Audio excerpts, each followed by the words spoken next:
stop policing people that like things. And Oh, like just thank let you. people like things. Thank you.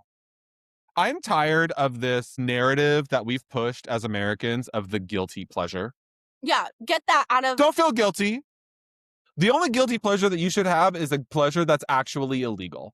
Otherwise, live your truth, bitch. Like, I don't want people out there watching The Real Housewives calling it their guilty pleasure. You like The Real Housewives? Enjoy it. It's entertainment. It's made to entertain people. If you Right. want to go out there and you want to read a Colleen Hoover book, I will judge you, but it's fine.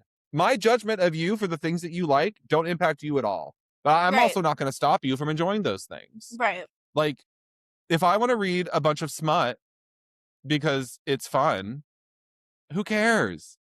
But again, if it's gay smut and I feel like some of these books don't accurately represent gay people and I have an opinion about it, don't come for me. No, My that's crazy. God. That is so crazy. Ugh. Yeah, I think it's like sickening how people on the internet behave, especially when it Yeah. comes to book. Yeah.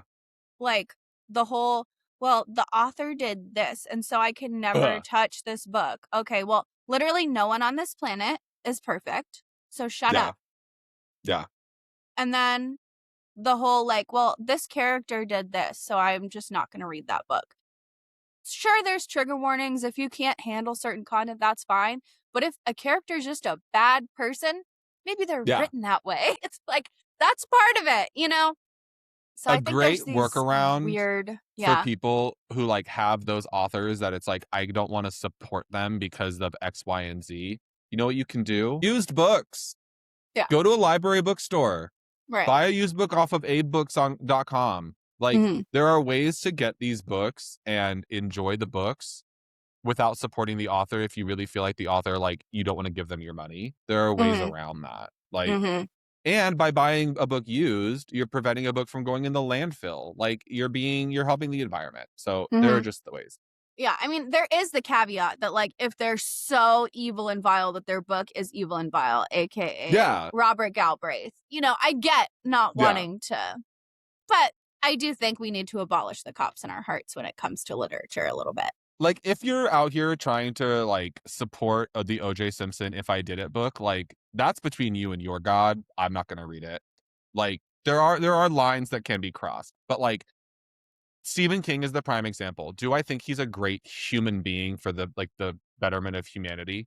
Not necessarily. I don't think some of the things he writes need to be written. There's a reason why you can't find Rage anymore. Like, some of his books I think should be taken out of circulation. I also think that some of his books are a product of the time in which they were written. And so we can't ignore the context in when these books were written. Like, he was a white man in the Northeast writing these books with a certain set of views. Would we hold him to the same standard now? No.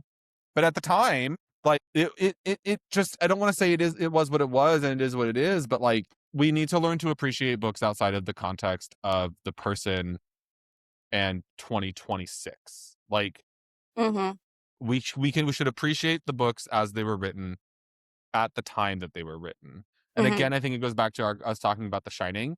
There are things that happened in The Shining that I don't think would work today. But when you read a book like that, you're reading it through the lens of this book came out in the 70s.